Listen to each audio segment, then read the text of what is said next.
ನಾನು ಶರ್ಟ್ ಬಿಚ್ಚಿ ಅದೇ ಜಾಗದಲ್ಲಿ ಹಾಕಿದ್ದೆ. ಇವ್ನು ನೋಡಿದ್ರೆ ಅದೇ ಜಾಗಕ್ಕೆ ಹೋಗ್ತಿದ್ದಾನೆ. ಏನ್ ಮಾಡ್ಲಿ? ಹೇಗ್ ತಡಿಲಿ ಏಜೆನ?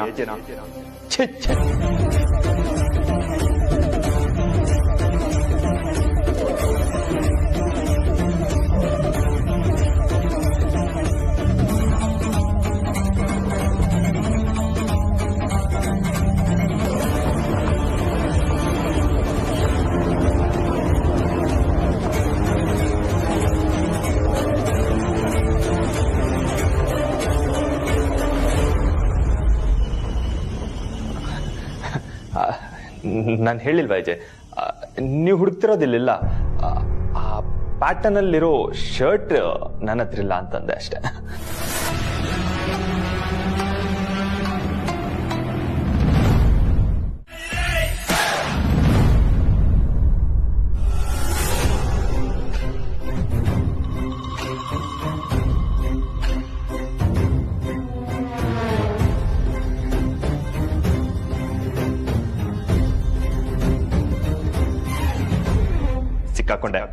ಪಕ್ಕಾ ಸಿಕ್ಕಾಕೊಂಡೆ.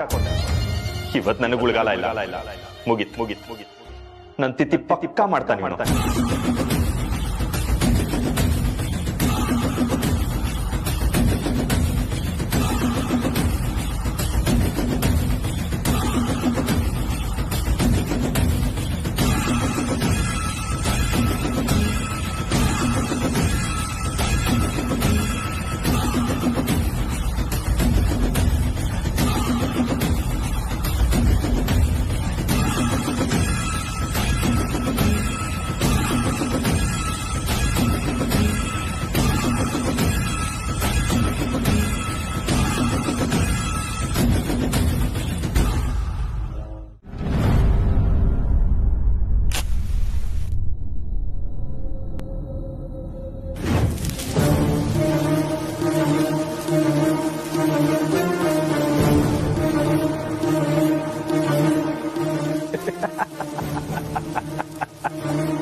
ನಿನ್ನನ್ನು ಒಂದಲ್ಲ ಒಂದಿನ ಹೀಗೆ ಸುಟ್ಟಾಕ್ತೀನಿ ಏಜೆ. ನನ್ ದಾರಿಗೆ ಹೀಗೇನಾರು ಅಡ್ಡ ಬಂದ್ರೆ ನಿನಗೂ ಇದೇ ಗತಿ.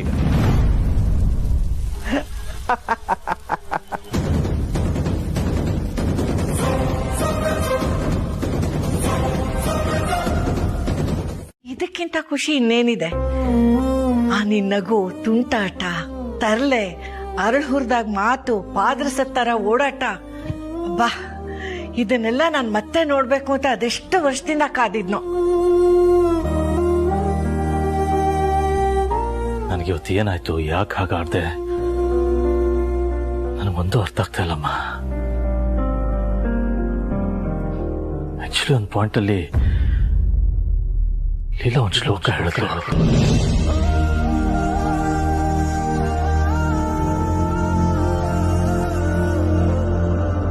ಪ್ರತಿದಿನ ನನ್ನ ನಂತರ ಹಾಡ್ತಿದ್ದ ಶ್ಲೋಕ ಅದು.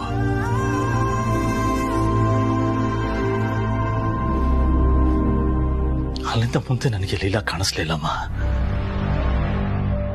ನನಗೆ ಕಾಣಿಸಿದ ಗಾಡಿ ಯಂತ್ರ ಅಷ್ಟೇ.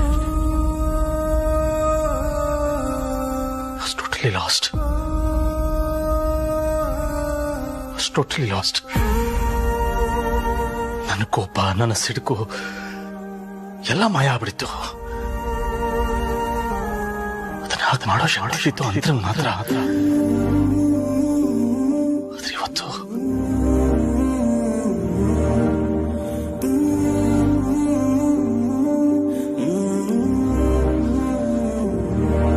ಇದೆಲ್ಲ ಹೇಗ್ ಸಾಧ್ಯಮ್ಮ?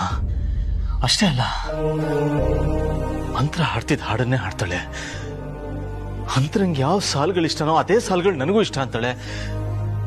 ಇಷ್ಟೊಂದು ಕೋಇನ್ಸಿಡೆನ್ಸ್ ಆಗೋದಕ್ಕೆ ಹೇಗೆ ಸಾಧ್ಯ? ಇಬ್ರಿಗೂ ಒಂದೇ ಟೇಸ್ಟ್. ಇದೆಲ್ಲ ಹೇಗಮ್ಮ? ಯಾಕೆಂದ್ರೆ ಅವಳು ಅಂತ್ರ ಆಯ್ಕೆ ಮಾಡಿ ಕಳ್ಸಿರೋ ಹುಡುಗಿ.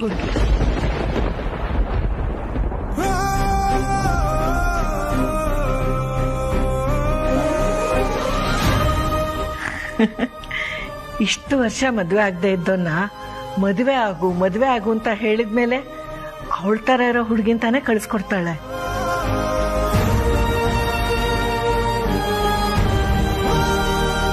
ನಿನಗೆ ಅಂತರ ಗುಣ ಇಷ್ಟ ಅಂತ ಆದ್ಮೇಲೆ ಅಂತರ ಅವಳ ತರ ಗುಣ ಇರೋ ಹುಡುಗಿಂತಾನೆ ಕಳಿಸ್ಬೇಕು. ಈಗ ಅಂತರ ಮಾಡಿರೋದು ಅದೇನೆ. ಅದು ಆಕಸ್ಮಿಕ ಅಲ್ಲ ಕಣೋ, ಪೂರ್ವ ನಿರ್ಧಾರಿತ. ಅದಕ್ಕೆ ಅಂತರ ಆ ಹುಡುಗಿನ ಈ ಮನೆ ಕಳಿಸಿದಾಳೆ. ಅಂತರ ಚೆನ್ನಾಗ್ ಗೊತ್ತು ನಿನಗೆ ಯಾವ್ದು ಒಳ್ಳೇದು ಯಾವ್ದು ಕೆಟ್ಟದು ಅಂತ. ಇಷ್ಟೆಲ್ಲ ಗೋಜಲುಗಳಾಗೇನು ಲೀಲಾ ಜೊತೆ ನಿನ್ ಮದ್ವೆ ಆಯ್ತು ಅಂತಂದ್ರೆ ಅದು ದುರಂತ ಅಲ್ಲ ಕಣೋ, ದೈವ ಇಚ್ಛೆ. ಲೀಲಾ ಪ್ರೀತಿಯಿಂದ, ಹೆವಿ ಪ್ರೀತಿಯಿಂದ ಹಿಟ್ಟನ್ನು ಕಲಿಸ್ಬೇಕು. ರೆಡಿನಾ?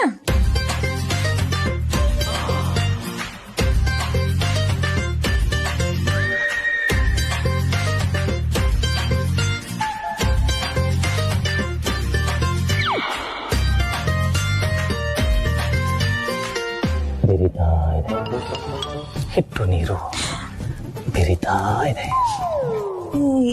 ಏನಿದು, ಈ ಪ್ರೇಮಿಗಳು ಬೆರಿತಾನೆ ಇಲ್ಲ. ಮೋಸ್ಟ್ಲಿ ಜಗಳ ಆಡಿದಾರ ಅನ್ಸುತ್ತೆ.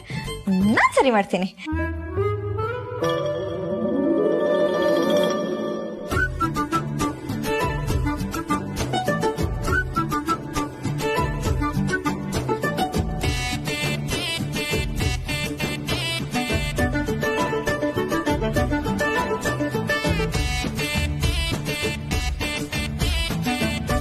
ಅಯ್ಯೋ, ಯಾಕೋ ಗಟ್ಟಿಯಾಗೋಯ್ತಲ್ಲ. ಇನ್ ಸ್ವಲ್ಪ ನೀರ್ ಹಾಕಿದ್ರೆ ಸರಿ ಹೋಗುತ್ತೆ.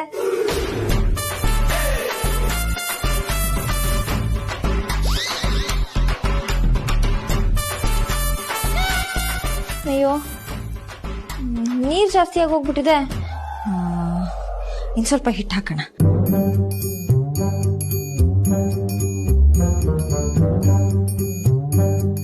ಗುಡ್, ಚೆನ್ನಾಗಿ ಬರ್ತಿದೆ. ಉಪ್ಪು ಹಾಕ್ಬೇಕಲ್ಲ, ಇದಕ್ಕೆ ಹಾಕ್ಬಿಡೋಣ.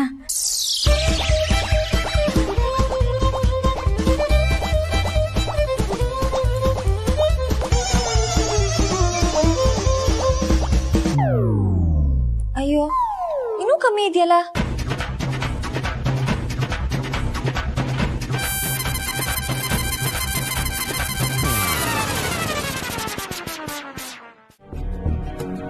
ಸೊ ಇವತ್ತಿನ ಅಡ್ಗೆ ಪ್ರೋಗ್ರಾಮು ಗೋತಾ ಅಂತೀರಾ? ಫ್ಲಾಪೆ. ಫ್ಲಾಪ್ ಅಲ್ಲ, ಅಟ್ಟರ್ ಫ್ಲಾಪ್. ನಮ್ಮತ್ತೆ ಅಡ್ಗೆ ಮನೇಲಿ ಅಡ್ಗೆ ಎಕ್ಸಾಮ್ ಬರೀತಿದ್ದಾರೆ. ಸೊ ರಿಸಲ್ಟ್ ಬರೋ ಟೈಮ್ ಹತ್ರ ಬಂದಿದೆ. ಅವಳು ಮಾಡಿರೋ ಅಡ್ಗೆನ ಟೆಸ್ಟ್ ಮಾಡಿ ಪಾಸೋ ಫೇಲೋ ಅಂತ ರಿಸಲ್ಟ್ ಹೇಳ್ಬೇಕಾಗಿರೋ ಇನ್ವಿಜಿಲೇಟರ್ಸ್ ನಾವೇ. ಬರೀ ಫೇಲ್ ಆಗಿರೋದು ಅಷ್ಟೇ ಅಲ್ಲ, ಫೂಲ್ ಆಗಿದಲ್ಲ ಅಂತ ಕ್ಲಿಯರ್ ಆಗ್ಬೇಕು. ಅಷ್ಟೇ ಅಲ್ಲ, ಯಾಕಾದ್ರೂ ಜವಾಬ್ದಾರಿ ತಗೊಂಡು ಅಂತ ಅವಳಿಗೆ ಅರ್ಥ ಆಗ್ಬೇಕು. ಅವಳು ಕೆಡ್ದ ಕುಕ್ ಮಾಡ್ತಾಳೆ ಅಂತ 100% ಗ್ಯಾರಂಟಿ ಇದೆ. ಅವಳು ಅಪ್ಪಿ ತಪ್ಪಿ ಚೆನ್ನಾಗ್ ಮಾಡಿದ್ರು ನಾವು ಒಪ್ಬಾರ್ದು, ಒಪ್ಲೇಬಾರ್ದು. ಯಾಕಂದ್ರೆ ನಮ್ ಎನಿಮಿ ಕೈಯಿಂದ ಅಮೃತ ಕೊಟ್ರು ಅದು ನಮಗ್ ವಿಷಾನೇ. ಅಕ್ಕ, ಅವಳು ನನ್ ಕಣ್ಗೆ ಖಾರದ ಪುಡಿ ಹಾಕಿದಾಳೆ. ಸೊ ನಾನು ಆ ಖಾರದ ಪುಡಿ ಇಟ್ಕೊಂಡೇ ಮಾತಾಡ್ತೀನಿ. ತಿಂದಿದ ತಕ್ಷಣ ಖಾರ ಖಾರ ಖಾರ ಅಂತ ಬಾಯ್ ಬಡ್ಕೊಂತೀನಿ. ಕೈಗೆ ಸಿಕ್ಕಿದ್ದೆಲ್ಲ ಹಾಕಿದ್ರೆ ಅಡಿಗೆ ರುಚಿ ಆಗಲ್ಲ. ಯಾವ್ದನ್ನ ಎಷ್ಟೆಷ್ಟು ಹಾಕ್ಬೇಕೋ ಅಷ್ಟಷ್ಟು ಹಾಕಿದ್ರೆ ಮಾತ್ರ ಅಡಿಗೆಗೆ ರುಚಿ ಬರೋದು. ಹಾಗೆ ಯಾರ್ಯಾರ ಯೋಗ್ಯತೆ ಎಷ್ಟೆಷ್ಟಿದೆಯೋ ಅವ್ರು ಅಲ್ಲೇ ಇರ್ಬೇಕು. ಅತಿಯಾಗಿ ಆಡಿದ್ರೆ ಏನಾಗುತ್ತೆ ಅಂತ ನಾವಿವತ್ತು ಅವಳಿಗೆ ತೋರಿಸ್ಬೇಕು. ಅಡಿಗೆ ಮತ್ತೆ ಜೀವನ ಎರಡಕ್ಕೂ ಅಳತೆ ಮುಖ್ಯ.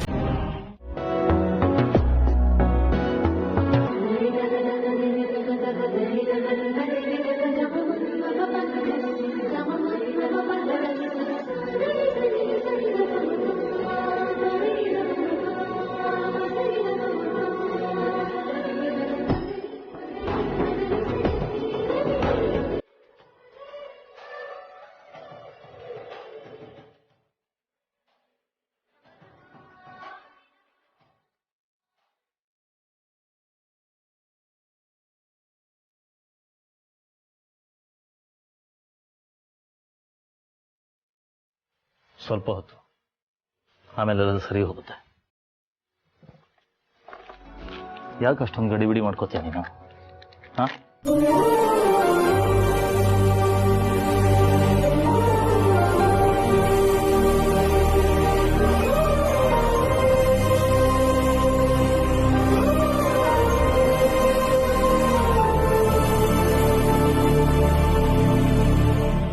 ನೀವ್ ಪರ್ಫೆಕ್ಟು, ನಾನು ಎಲ್ಲದ್ರಲ್ಲೂ ಎಡ್ವಟ್ಟು. ಮತ್ತೇನಾದ್ರೂ ಎಡ್ವಟ್ ಮಾಡಿ ನಿಮ್ಮ ಹತ್ರ ಬೈಸ್ಕೊಂಡ್ಬಿಡ್ತೀನೋ ಟೆನ್ಷನ್ ಒಂದ್ ಕಡೆ. ಆಮೇಲೆ ಅಮ್ಮ ಹೇಳಿದ್ ನೆನ್ಪಾಯ್ತು, ಚಾಕುನ ಉಲ್ಟಾ ಕೊಟ್ರೆ ಜಗಳ ಆಗಲ್ಲ ಅಂತ. ಆದ್ರೆ ಅದೇ ಒಂದ್ ದೊಡ್ಡ ಎಡ್ವಟ್ ಆಗೋಯ್ತು. ನನ್ನ ಲೀಲನ್ಗೂ ತಪ್ಪು ಯಾವುದು ಸರಿ ಯಾವುದು ಅಂತ ತಿಳಿಸ್ಕೊಡೋ ತಾಯಿ ಇದ್ದಿದ್ರೆ ಅವಳಿಗೂ ಎಲ್ಲ ಅರ್ಥ ಆಗಿರೋ. ನನ್ನ ಹೆಂಡತಿಗೆ ಒಂದು ನಂಬಿಕೆ, ಮಾಡಿದ ತಪ್ಪನ್ನ ಒಂದ್ಸಲ ಬರೆದು ಬಿಟ್ರೆ ಆ ತಪ್ಪನ್ನ ಮತ್ತೆ ಮಾಡೋದಿಲ್ಲ ಅಂತ. ಅದರಿಂದ ಲೀಲನ್ ಮನಸ್ಸಲ್ಲಿ ಯಾವ ತರ ಕೂತ್ಕೊಂಡ್ಬಿಡ್ತು ಅಂದ್ರೆ, ಎಲ್ಲಿ ತಾನು ಮಾಡಿದ್ದೆಲ್ಲ ಎಡವಟ್ಟಾಗುತ್ತೋ, ಎಲ್ಲಿ ತಾನು ಮಾಡಿದ್ದೆಲ್ಲ ತಪ್ಪಾಗುತ್ತೋ ಅನ್ನೋ ಭಾವನೆ ಅವಳ ಮನಸ್ಸಲ್ಲಿ ಗಾಢವಾಗಿ ಕೂತ್ಕೊಂಡ್ಬಿಡ್ತು.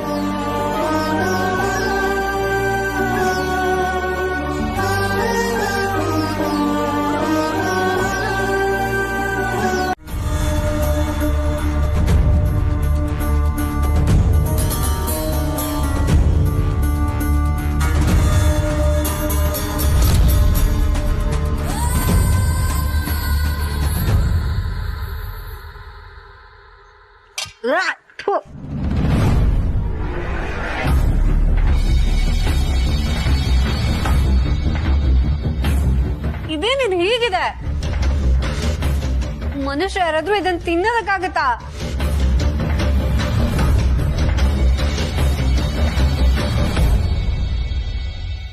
ಯಾಕೆ, ಏನಾಯ್ತು? ಇದನ್ ಯಾರಾದ್ರೂ ಅಡ್ಗೆ ಅಂತಾರ?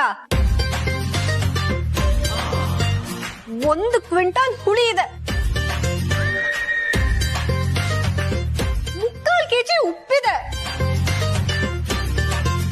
ಸಾಸಿವೆ ಸೀದೋಗಿ ಸುಟ್ಟು ವಾಸನೆ ಬರ್ತಿದೆ, ಜೀರಿಗೆ ಕರಗಿ ಕಾಣ್ದಂಗೆ ಆಗೋಗ್ಬಿಟ್ಟಿದೆ, ಈರುಳ್ಳಿ ಬಣ್ಣನೇ ಬಿಟ್ಟಿಲ್ಲ,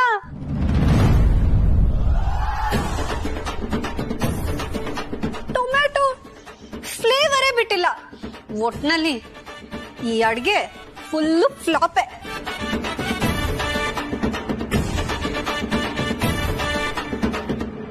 ತಿನ್ನಕ್ಕಾಗತ್ತಾ ಇದನ್ನ?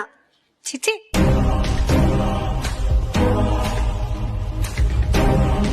ಸಾರಿ ಏಜೆ. ಸೊಸೆ ನಂಬರ್ 2. ಹೌದಾ, ಅಡ್ಗೆ ಅಷ್ಟೊಂದು ಕೆಟ್ಟದಾಗಿದ್ಯಾ? ನಂಗೂ ನಂಬಕ್ಕೆ ಆಗ್ತಿಲ್ಲ. ಇರಿ, ತಿಂದು ಹೇಳ್ತೀನಿ.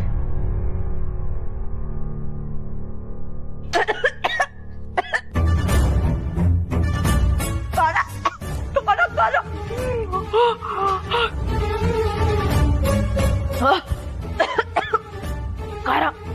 ಅತ್ತೆ, ಖಾರನ ಸ್ಪೂನಲ್ಲಿ ಹಾಕಿದ್ರ ಅಥವಾ ಲೋಟದಲ್ಲಿ ಹಾಕಿದ್ರ? ಮೋಸ್ಟ್ಲಿ ಸೇರಲ್ಲೇ ಅಳ್ದು ಹಾಕಿದ್ದಾರೆ ಅನ್ಸತ್ತೆ.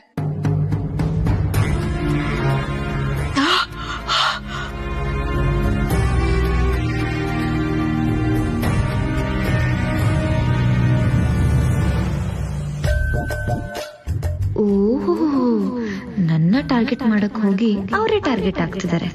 ಇಷ್ಟು ದಿನ ಚಪ್ಪರ್ಸ್ಕೊಂಡ್ ತಿಂದಿದ್ದ ಏಜೆ ಅಡುಗೆನ ನಾನ್ ಮಾಡಿರೋದು ಅಂತ ತಪ್ಪು ತಿಳ್ಕೊಂಡು ನಾವು ಕಚ್ತಾ ಇದಾರೆ. ನಡಿಲಿ ಲಾಸ್ಟ್ ನಲ್ಲಿ ಅವಡ್ ಪಕ್ಕ.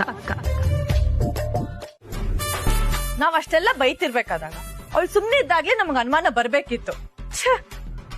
ಅಲ್ಲ ಅಕ್ಕ, ನಾವ್ ದಿನ ಏಜಕ್ಕೆ ಅಡುಗೆ ಊಟ ಮಾಡ್ತೀವಿ, ಇವತ್ತೇ ಗೊತ್ತಾಗ್ಲಿಲ್ಲ? ಯಾಕೆಂದ್ರೆ ನಾವು ಮುಂಚೆನೆ ಹೀಗೆ ಹೇಳ್ಬೇಕು ಅಂತ ಫಿಕ್ಸ್ ಆಗಿದ್ವಿ. ಅದಕ್ಕೆ ಸಂಜೆವರೆಗೂ ಉಪವಾಸ ಇರೋದು ಅಂದ್ರೆ ಅಕ್ಕ ನಿಜವಾಗ್ಲೂ ಉಪವಾಸ ಮಾಡ್ಬೇಕಾ? ಏಜೆ ಪನಿಷ್ಮೆಂಟ್ ಕೊಟ್ಟಿದ್ದಾರೆ ಅಂದ್ರೆ ಅದನ್ನ ಪೂರ್ತಿ ಮಾಡ್ಲೇಬೇಕು. ಅಕ್ಕ ಸ್ವಲ್ಪ ಕಷ್ಟ ಆಗ್ಬೋದು, ಹೊಟ್ಟೆ ಎಲ್ಲ ಚುರು ಚುರು ಅಂತಿದೆ, ಸ್ವಲ್ಪ ಏನಾದ್ರೂ. ನೋ,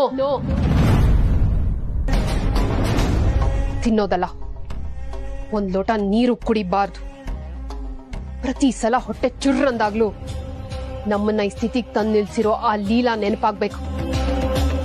ನಮ್ಮ ಹಸಿವು ಹಿಂಗಿದ್ರು ನಮ್ಮ ದ್ವೇಷ ಹಿಂಗಬಾರ್ದು. ಪ್ರತಿ ಸಲ ಹೊಟ್ಟೆಲ್ ಸಂಕಟ ಆದಾಗ್ಲೂ ಅವಳ ಮೇಲಿನ ದ್ವೇಷ ಹೊತ್ತಿ ಉರಿಬೇಕು. ಇವತ್ತಿನ ಇನ್ಸಿಡೆಂಟು ನಮಗೆ ಪಾಠ. ಈ ಸೋಲಿನ ರುಚಿನ ಆ ಲೀಲಂಗೆ ತೋರಿಸ್ಬೇಕು.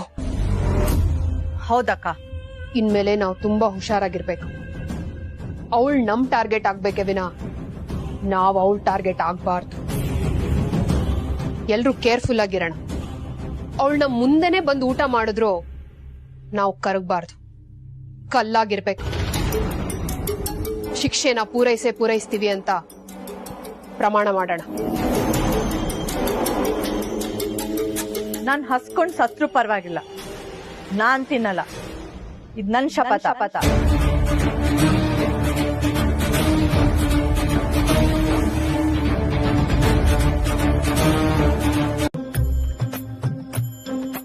ಈ ಚಾಕ್ಲೇಟ್ಗೆ ಗಾಳ ಹಾಕಿ ಹಂಗೆ ಬಿಟ್ರೆ ಸರಸ್ ಅನ್ನೋ ಬಂಗಡೆ ಮೀನು ಕದ್ದನೋಕಾಗ್ಬಿಡುತ್ತೆ.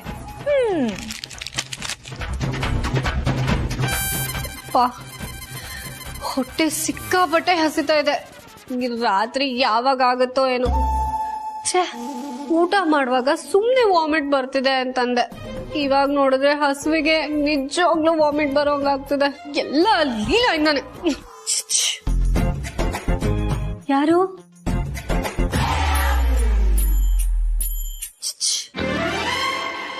ಯಾರದು? ಈ ಹಸುವಿಗೆ ಎಲ್ಲೆಲ್ಲೋ ಏನೇನೋ ಸೌಂಡ್ ಕೇಳಿಸ್ದಂಗ ಆಗ್ತಿದೆ. ಯಾರದು? ನಾನೇ. ನೀನಾ?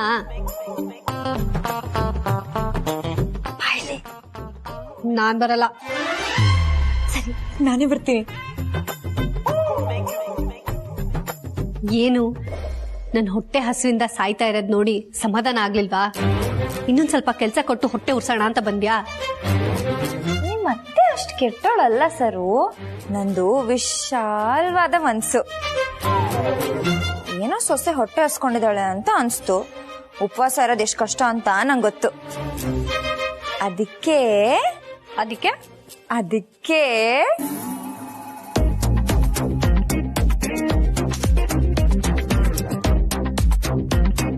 ಯಾರಿಗೂ ಗೊತ್ತಿಲ್ಲದೆ ತಂದಿದ್ದೀನಿ. ತಗೋ, ತಿನ್ನು. ಥ್ಯಾಂಕ್ಸ್. ನೀನೇನೋ ಸ್ಕೀಮ್ ಮಾಡ್ತಿದ್ಯಾ. ನಾನೇನ್ ಸ್ಕೀಮ್ ಮಾಡ್ಲಿ? ನೀನ್ ನನಗ್ ಚಾಕ್ಲೇಟ್ ಕೊಟ್ಟು ನಾನ್ ಅದನ್ನ ತಿನ್ನೋದನ್ನ ನಿನ್ ಫೋನ್ ನಲ್ಲಿ ರೆಕಾರ್ಡ್ ಮಾಡಿ ಆಮೇಲೆ ನನಗ್ ಬ್ಲಾಕ್ ಮೇಲ್ ಮಾಡ್ಬೇಕು ಅಂತ ಅಲ್ವಾ? ಇಲ್ದೇ ಇರೋ ಐಡಿಯಾ ಎಲ್ಲ ಯಾಕೆ ಕೊಡ್ತಿದ್ಯಾ? ನೀನಿಂತ ಐಡಿಯಾ ಕೊಟ್ರು ನಾನ್ ಆತರ ಎಲ್ಲ ಮಾಡಲ್ಲ. ನನಗ್ ಯಾಕೋ ಈಗೇನು ನನ್ ಫೋನಲ್ಲಿ ರೆಕಾರ್ಡ್ ಮಾಡ್ತೀನಿ ಅಂತ ಅನುಮಾನ ನಿಂಗೆ? ನೋಡು, ಕ್ಯಾಮ್ರಾ ಆನ್ ಆಗಿದ್ಯಾ? ಅದಕ್ಕೆ ಹೇಳೋದು, ಯಾರಿಗೂ ಗೊತ್ತಾಗಲ್ಲ. ತಿನ್ನು. ಹಾಗಿದ್ರೆ ಸರಿ.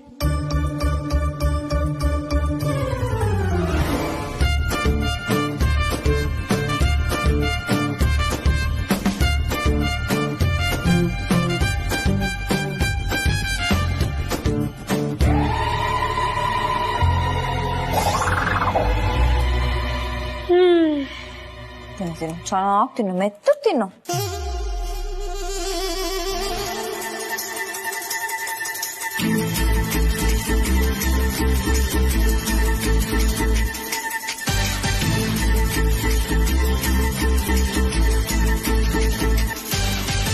ನೀನು ನನ್ನ ಹಾಗೆ ಹೊಟ್ಟೆ ಹಸುವನ್ನ ತಡ್ಕೊಳಲ್ಲ ಅಂತ ನಂಗೆ ಚೆನ್ನಾಗ್ ಗೊತ್ತು. ಅದಕ್ಕೆ ಕೊಟ್ಟು ಹೋಗೋಣ ಅಂತ ಬಂದೆ. ಇನ್ನೊಂದ್ ಬೇಕಾ? ಇದ್ಯಾ? ತಗೋ. ಇದನ್ನ ರೂಮ್ ತಗೊಂಡು ಹೋಗ್ತಿದ್ದೀನಿ. ಇವತ್ 4 ಗಂಟೆಗೆ ನೀನ್ ನನ್ನ ಮೀಟ್ ಆಗ್ಬೇಕು. ಯಾಕೆ? ನಿಂಗೆ ಗೋಲ್ಡನ್ ಆಪರ್ಚುನಿಟಿ ಇದೆ. ನೀನೇನಾದ್ರೂ ನಂಗೆ ಮೀಟ್ ಆದ್ರೆ ಅದ್ ನಿನ್ ಪಾಲಿಗೆ ಸುವರ್ಣ ಅವಕಾಶ. ಏನು? ಹೌದು, ಇಷ್ಟು ದಿನ ನಿನ್ನ ಸರಸು ಅಂತಿದ್ದವರು ಸರಸ್ವತಿ ಮೇಡಮ್ ಅಂತಾರೆ. ಸನ್ನೆ ಮಾಡ್ತಿದ್ದವರು ಸಲಾಂ ಹೊಡಿತಾರೆ. ನಿನ್ನ ಅದೃಷ್ಟ ಬದಲಾಗುತ್ತೆ ಅಂತ ಗೋಲ್ಡನ್ ಆಪರ್ಚುನಿಟಿ. ಹೌದಾ? ಏನದು? ಗೊತ್ತಾಗ್ಬೇಕು ಅಂದ್ರೆ 4 ಗಂಟೆಗೆ ಮೀಟ್ ಮಾಡು. ಬಾಯ್.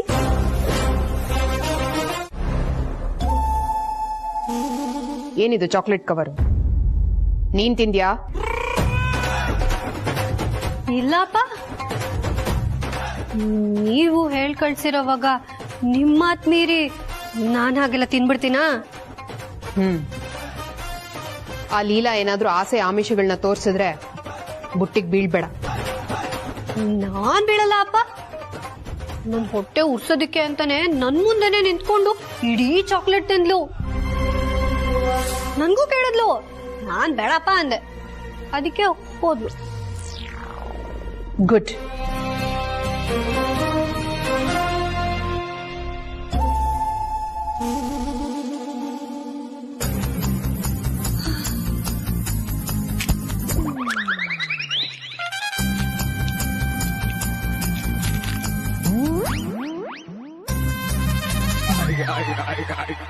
ಗೋಲ್ಡನ್ ಆಪರ್ಚುನಿಟಿ ಏನಿರ್ಬೋದು?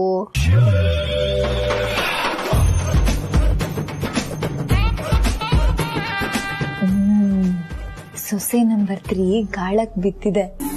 ಪಕ್ಕ ಬುಟ್ಟಿಗೆ ಬೀಳ್ತಾಳೆ.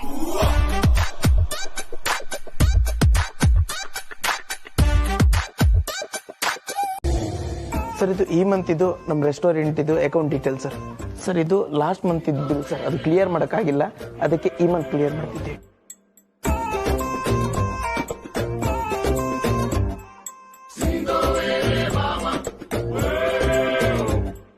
ನೋಡು ಈ ಲೀಲಾ ಹೇಗೆ ಒಪ್ಪಿಸ್ತಾಳೆ ಅಂತ. ಈಜೆ ನಿಜವಾಗ್ಲೂ ಒಪ್ಕೋತಾರ? ನಂಗೆ ಯಾಕೋ ಅನುಮಾನಂ ಪೆದ್ದ ರೋಗಂ. ನೋಡು ಈ ಲೀಲಾ ಹೇಗೆ ಜಾದು ಮಾಡ್ತಾಳೆ ಅಂತ.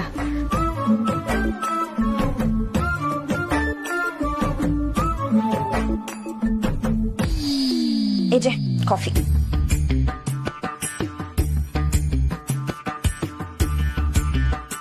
ಈಶ್ವರು, ನೀವು ಕಾಫಿ ತಗೊಳ್ಳಿ. ನನ್ಗೆ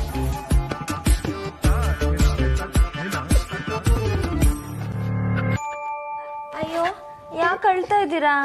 ಮೇಡಮ್, ಫಸ್ಟ್ ಟೈಮ್ ಈ ಮನೇಲಿ ನಂಗೆ ಈ ಟೈಪ್ ಮರ್ಯಾದೆ ಸಿಕ್ತಿದೆ. Thank you so much. Sorry sir, ಸ್ವಲ್ಪ ಇಮೋಷನಲ್ ಆಗಿಬಿಟ್ಟೆ.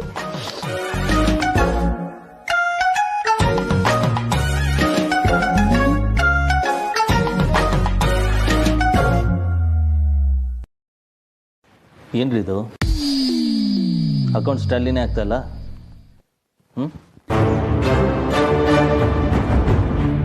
ಎಲ್ಲಿ ಸರ್? ಸಾರಿ ಸರ್, ಅಲ್ಲಿ ಏನೋ ಲೆಕ್ಕದಲ್ಲಿ ಮಿಸ್ಟೇಕ್ ಆಗಿರ್ಬೇಕು. ಅದ್ ಹೇಗ್ರಿ ಮಿಸ್ ಆಯ್ತು? ಮಿಸ್ ಆಯ್ತು ಅಂತ ಎಷ್ಟು ಧೈರ್ಯದಿಂದ ಹೇಳ್ತಿದ್ದೀರಾ ನೋಡಿ.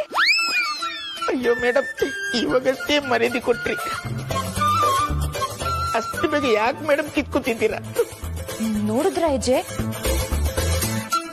ನೀವ್ ನೋಡಿದ್ದಕ್ಕೆ ಸರಿ ಹೋಯ್ತು.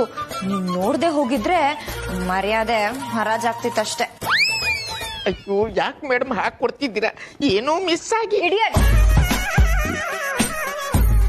ನೀವಾಗಿದ್ರೆ ಇದೇ ತರ ಬೈತಿದ್ರಿ ಅಲ್ವಾ? ನೀವೇನು ಯೋಚನೆ ಮಾಡ್ಬಿಡಿ, ನಾನೆಲ್ಲ ವಿಚಾರಿಸ್ಕೋತೀನಿ. ಲೆಕ್ಕ ಅಂದ್ರೆ ಪಕ್ಕ ಇರ್ಬೇಕು. ಅಕಸ್ಮಾತ್ ಈ ಲೆಕ್ಕನ ನಮ್ ಸರು ಮಾಡಿದ್ರೆ ಈ ತರ ಮಿಸ್ಸೇ ಮಾಡ್ತಿರ್ಲಿಲ್ಲ. ಹೆಣ್ಮಕ್ಳೇ ಹಾಗೆ, ಅವ್ರಿಗೆ ಶ್ರದ್ಧೆ ಭಕ್ತಿ ಜಾಸ್ತಿ ಇರುತ್ತೆ. ಅದಕ್ಕೆ ಹೇಳೋದು, ಹೆಣ್ಣೊಂದು ಕಲಿತರೆ ಶಾಲೆಯೊಂದು ತೆರೆದಂತೆ ಅಂತ ಅಲ್ವಾ ಏಜೆ?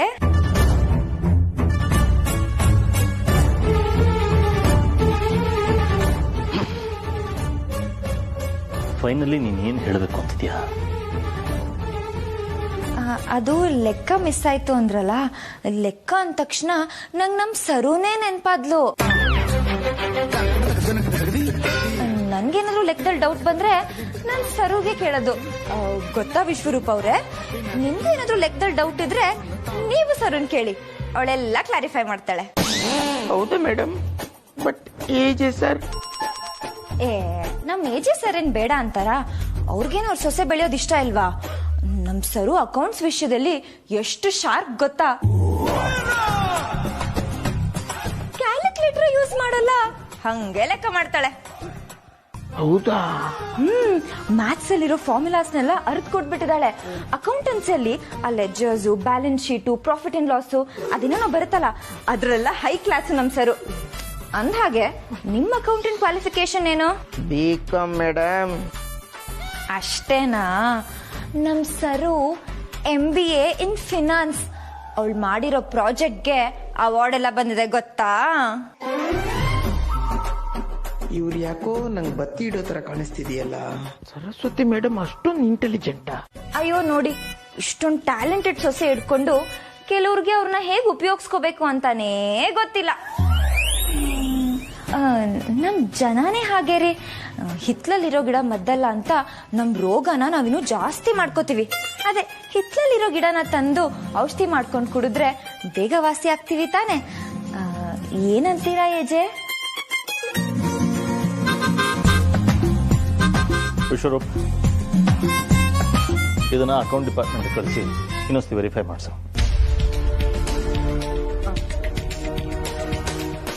ಲಿಸನ್, ಈಗ ನಾನೇನು ಹೇಳಿದ್ದೀನೋ ಅದು ಮಾತ್ರ ನಿನ್ನ ತಲೆಯಲ್ಲಿರಬೇಕು. ಬೇರೆಯವ್ರು ಏನೇ ಹೇಳಿದ್ರು ಅದನ್ನ ಕಿವಿ ಮೇಲೆ ಹಾಕೋಬೇಡ.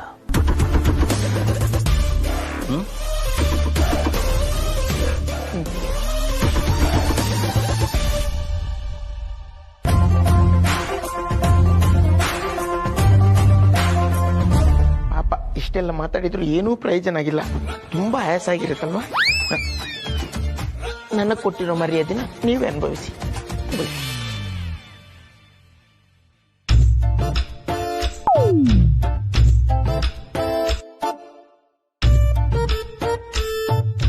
ನೋಡ್ದ್ಯಾ, ನೀನ್ ಏಜೆ ಹತ್ರ ನನ್ ಬಗ್ಗೆ ಎಷ್ಟೇ ಹೊಗಳಿದ್ರು ಅವ್ರ ಅದನ್ನ ಕಿವಿಗೂ ಹಾಕೊಳ್ಳಿಲ್ಲ. ಏನ್ ಮಾತಾಡಿದ್ರು ಯೂಸ್ ಇಲ್ಲ ಲೀಲಾ.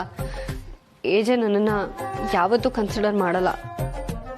ಅಯ್ಯೋ ಸರು, ಯಾಕೆ ಇಷ್ಟಕ್ಕೆಲ್ಲ ತಲೆ ಕೆಡ್ಸ್ಕೋತ್ಯಾ? ನಾನ್ ಈ ವಿಷಯನ ಇಲ್ಲಿಗೆ ಬಿಡಲ್ಲ. ಇವತ್ ಸಂಜೆ ಒಳಗಡೆ ಅಕೌಂಟ್ಸ್ ಡಿಪಾರ್ಟ್ಮೆಂಟ್ ನ ನಿನಗೆ ಕೊಡಿಸ್ತೀನಿ, ನೋಡ್ತಾ ಇರು. ಅಯ್ಯೋ ಸುಮ್ನೆ ಅದೆಲ್ಲ ಆಗೋದಿಲ್ಲ.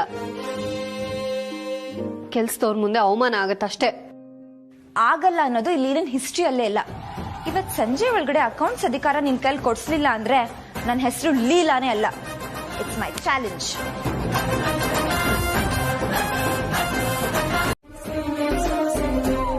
ಪ್ರಾಕ್ಟೀಸ್ ಆದ್ಮೇಲೆ ಹಿಮಾಲಯನು ಒಂದೇ ಸಲ ಹತ್ಬಿಡ್ಬೋದು. ಇದು ಹಾಗೆ, ಫಸ್ಟ್ ಮನೇಲಿರೋ ಅಕೌಂಟ್ ಕೆಲಸನ ಹ್ಯಾಂಡಲ್ ಮಾಡು. ಯಾವ ಲೆವೆಲಿಗೆ ಪರ್ಫೆಕ್ಟ್ ಇರಬೇಕು ಅಂದ್ರೆ ಏಜ್ಗೆ ಪರ್ಫೆಕ್ಟ್ ಸೊಸೆ ಅಂತ ಅನ್ಸ್ಕೋಬೇಕು. ಆ ಲೆವೆಲಿಗೆ ಪರ್ಫೆಕ್ಟ್ ಇರಬೇಕು. ಸಿಕ್ಕಿರೋ ಆಪರ್ಚುನಿಟಿನ ಪ್ರೂವ್ ಮಾಡಿದ್ರೆ ಇನ್ನೊಂದು ಅವಕಾಶ ತಾನಾಗ್ ತಾನೇ ಹುಡ್ಕೊಂಡ್ಬರುತ್ತೆ. ಇವತ್ ಬೇಡ ಅಂದಿರೋ ಏಜೆ ಮುಂದೆ ರೆಸ್ಟೋರೆಂಟ್ ಅಕೌಂಟ್ ಕೆಲಸ ನಿನ್ಗೆ ಹ್ಯಾಂಡಲ್ ಮಾಡಕ್ ಕೊಡ್ಬೋದು. ಏನಂತ್ಯಾ?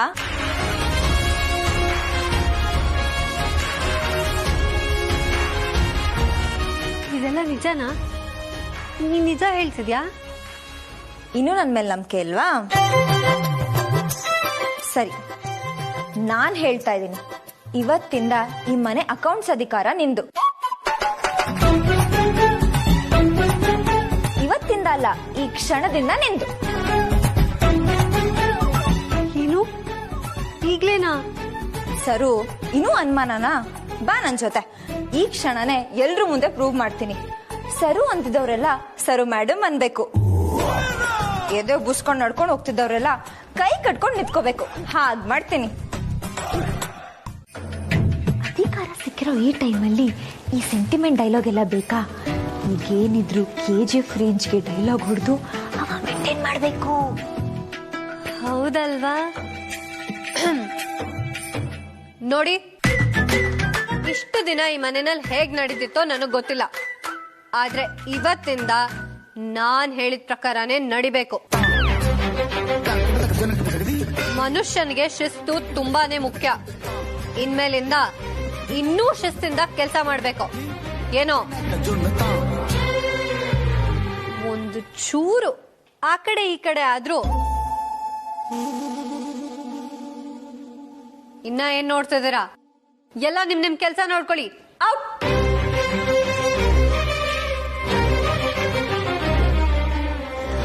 ವಾವ್ ಸರು, ಚಿಂದಿ ಪರ್ಫಾರ್ಮೆನ್ಸ್. ಅಥವಾ ಗಿಲ್ಲಿ ಯಾಕೆ? ಅದು ಅವ್ರಗಳ ಮುಂದೆ ಎಲ್ಲ ನನ್ ಖುಷಿನ ನನ್ಗೆ ಎಕ್ಸ್ಪ್ರೆಸ್ಸೇ ಮಾಡ್ಕೊಳ್ಳೋದಕ್ಕಾಗ್ಲಿಲ್ಲ. ಇದ್ ಕನ್ಸೋ ನನ್ಸೋ ನನಗ್ ನಂಬೋದಕ್ಕೆ ಆಗ್ತಿಲ್ಲ. ಅತ್ತೆಮ್ಮ ಪ್ಲೀಸ್ ಚೂಟಿ. ಬದಲಾವಣೆ ಜಗದ ನಿಯಮ ಏಜೆ ಸರ್. ಅದ್ರಲ್ಲೂ ನಾನು ಈ ಮನೆ ಯಜಮಾನಿ. ಎಲ್ಲರ ಜೊತೆ ಮಾತಾಡ್ಕೊಂಡು ಚೆನ್ನಾಗಿರ್ಬೇಕಲ್ವಾ? ಕರೆಕ್ಟ್. ಅದರ ಜೊತೆಗೆ ಇನ್ನೊಂದು ತಿಳ್ಕೋಬೇಕು. ಯಾರು ನಮ್ಮನ್ನ ಅತಿಯಾಗಿ ಹೊಗಳ್ತಾರೋ ಅವ್ರನ್ನ ಆದಷ್ಟು ದೂರ ಇಡಬೇಕು. ಇಲ್ಲ ಅಂದ್ರೆ ನಮ್ಮ ಬೆಳವಣಿಗೆಗೆ ಅವರೇ ಅಡ್ಡ ಆಗ್ತಾರೆ.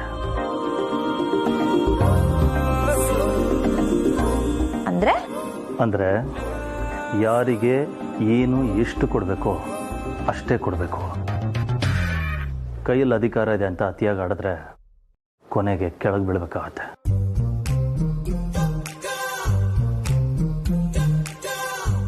ಬನ್ನಿ ಇಲ್ಲಿ. ನೀವು ಬರಲ್ವಾ? ನಾನೇ ಬರ್ತೀನಿ. ನಿಮ್ಗೇನಾದ್ರೂ ಹೊಟ್ಟೆ ಉರಿನಾ ನನ್ನ ಮೇಲೆ? ವಾಟ್? ನನಗೆ ನಿನ್ನ ಮೇಲೆ? ನಿನಗೆ ಅರ್ಥ ಆಗೋ ಭಾಷೆಯಲ್ಲೇ ಹೇಳ್ತೀನಿ. ಈಗ ನೀನು ದಿನಾಗಲೂ ಸೀರಿಯಲ್ ನೋಡ್ತಿಯಲ್ಲ, ಅದನ್ನು ಒಂದು ಟೀಮ್ ಅಂತ ಅಂದ್ಕೊಂಡ್ರೆ ಅದಕ್ಕೊಬ್ಬ ಕ್ಯಾಪ್ಟನ್ ಇರ್ತಾನೆ. ಅವನೇ ಡೈರೆಕ್ಟರ್. ಅವನಿಗೆ ಇಡೀ ಟೀಮ್ನ ಹೇಗೆ ಮ್ಯಾನೇಜ್ ಮಾಡಬೇಕು, ಹೇಗೆ ಬಳಸಬೇಕು ಅಂತ ಗೊತ್ತಿದ್ರೆ ಮಾತ್ರ ಅವನು ಅನ್ಕೊಂಡ ಹಾಗೆ ಪ್ರಾಜೆಕ್ಟ್ ಚೆನ್ನಾಗಿ ಬರೋದು. ಅಂದ್ರೆ ಅರ್ಥ ಆಗ್ಲಿಲ್ಲ. ಅಂದರೆ ಒಬ್ಬ ಡೈರೆಕ್ಟರ್ಗೆ ಯಾವ ಆ್ಯಕ್ಟರ್ನ ಯಾವ ಸೀನಲ್ಲಿ ಯಾವ ಥರ ಬಳಸಬೇಕು, ಅವನ ಜೊತೆ ಇರುವಂಥ ಟೆಕ್ನಿಷಿಯನ್ಸ್ನ ಯಾವ ರೀತಿ ಬಳಸಬೇಕು, ಯಾವಾಗ ಬಳಸಬೇಕು ಅಂತ ಗೊತ್ತಿದ್ರೆ ಮಾತ್ರ ನೀನು ನೋಡೋ ಸೀರಿಯಲ್ಲು ನಿನಗಿಷ್ಟ ಆಗೋದು. ಅರ್ಥ ಆಯ್ತಾ? ಅರ್ಥ ಆಯ್ತು. ಆಕ್ಟಿಂಗು, ಆಕ್ಟ್ರು ಅದೆಲ್ಲ ಅರ್ಥ ಆಯ್ತು. ಆದರೆ ಡೈರೆಕ್ಟರು, ಟೆಕ್ನಿಷಿಯನ್ನು ಏನೂ ಅರ್ಥ ಆಗಲಿಲ್ಲ.